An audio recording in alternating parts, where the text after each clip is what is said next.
VXLAN stands for Virtual Extensible Local Area Network, and it is similar to VLANs.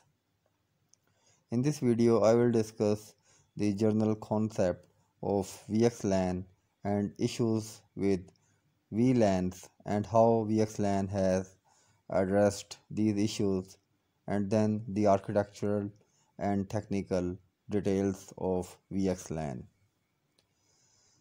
So VXLAN is a network virtualization protocol which was mainly developed by Cisco and VMware. And there is also an RFC 7348 which was published in 2014. So VXLAN is an encapsulation or tunneling protocol that provides connectivity between data centers to stretch layer 2 network over an underlying layer 3 network. So it is a tunneling protocol which creates an overlay network over an underlay IP network to communicate to the systems which are part of same network segment but can be located in different geographical locations. So VXLAN it realizes the concept or architecture of software defined network or SDN. So it is related to cloud computing, and where the servers are commonly virtualized. So it is used by cloud service provider to provide services to multi-tenants. Now the traditional VLANs uh, have certain issues of scalability, isolation, virtualization, and automation.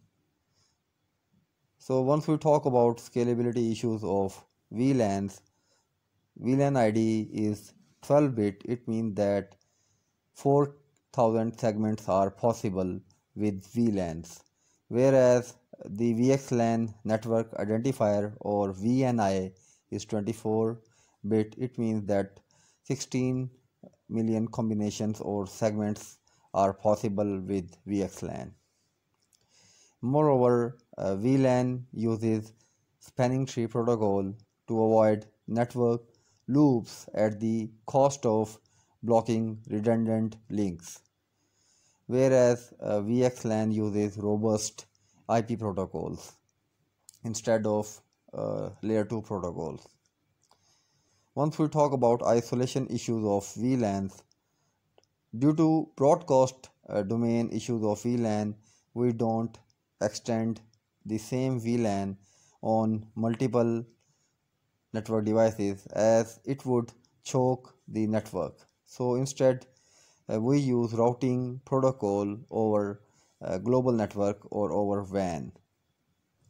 So VLAN cannot operate beyond a local router or gateway because the ingress frame header from a system to a switch is removed by that switch or router, including the VLAN ID, and a new egress frame header is added at or by the router, so same VLAN cannot extend globally, whereas VXLAN header remains intact due to overlay tunnel on underlay IP network, and same VXLAN can extend globally across different data centers, and a server or VM can be part of same VXLAN segment irrespective of its geographical location. Once we talk about network automation issues, the migration of server VMs or virtual machines is possible across data centers without changing their IP addresses, and this is possible through VXLAN, and same cannot be achieved with VLANs. Once we talk about virtualization limitations, so due to server virtualization, a physical switch has to learn multiple VM MAC addresses against the same physical port. So it causes large MAC table. Whereas in VXLAN, the data plane learning is developed by a mechanism called multicasting. So each VNI is mapped to a multicast group, and the BUM traffic, where BUM stands for the broadcast, the unknown, unicast, and multicast. So this traffic is sent to the VTAPs, which are VXLAN tunnel endpoints.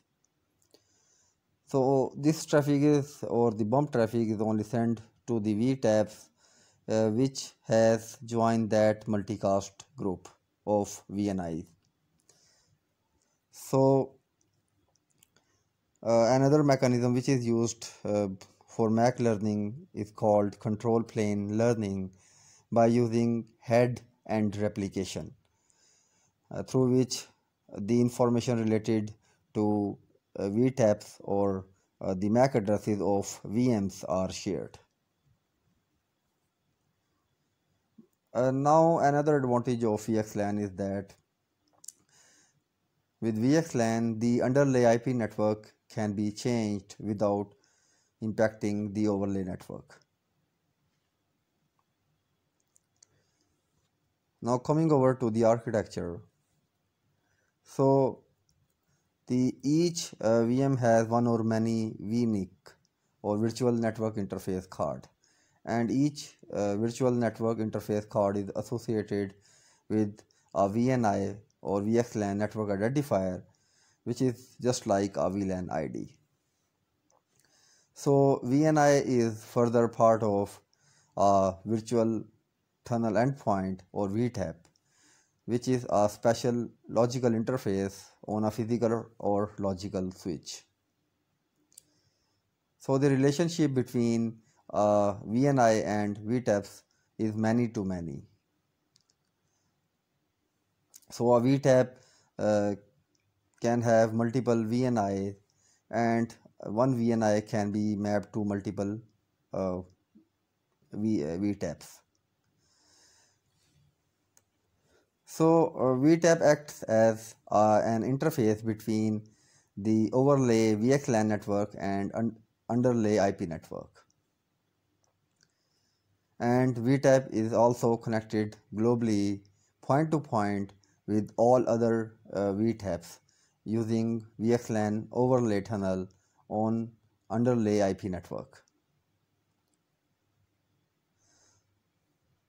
So once the traffic has to travel globally between two VMs which are separated global on different global positions or locations, but they are part of same VXLAN segment. So traffic is forwarded by the local VM through its VNIC, which is associated with the VNI, and this traffic is forwarded by the VNIC to the local VTAP. So VTAP takes the original frame and as a payload and encapsulate it inside VXLAN by adding VXLAN header, source and destination VTAP IP, and also a UDP datagram. And this UDP datagram uses the port 4789, and this creates an overlay network.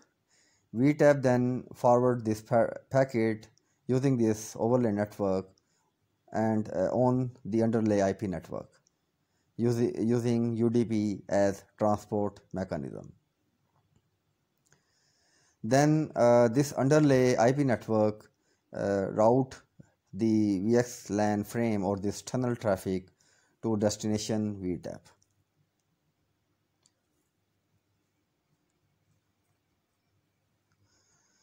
So destination VTAP then removes the VXLAN header and forward the original frame to the VMs or the VNIC, which is associated with the same VNI on destination VM.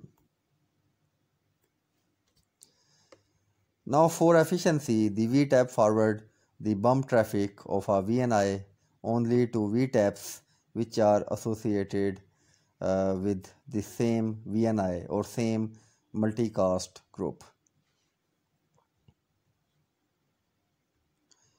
Now once we talk about the header of a VXLAN, so its header size is 64 bit. So 8 bit are reserved for the future, and then 24 bits are used by VNI, and 24 bits are again reserved, and 8 bits are used for flag. So we can see that the lots of bits in VXLAN header are reserved for future use.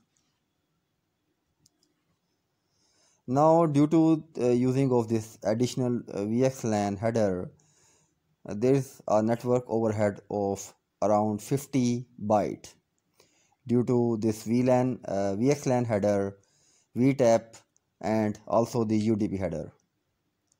Therefore, you have to allow jumbo frames on underlay IP network.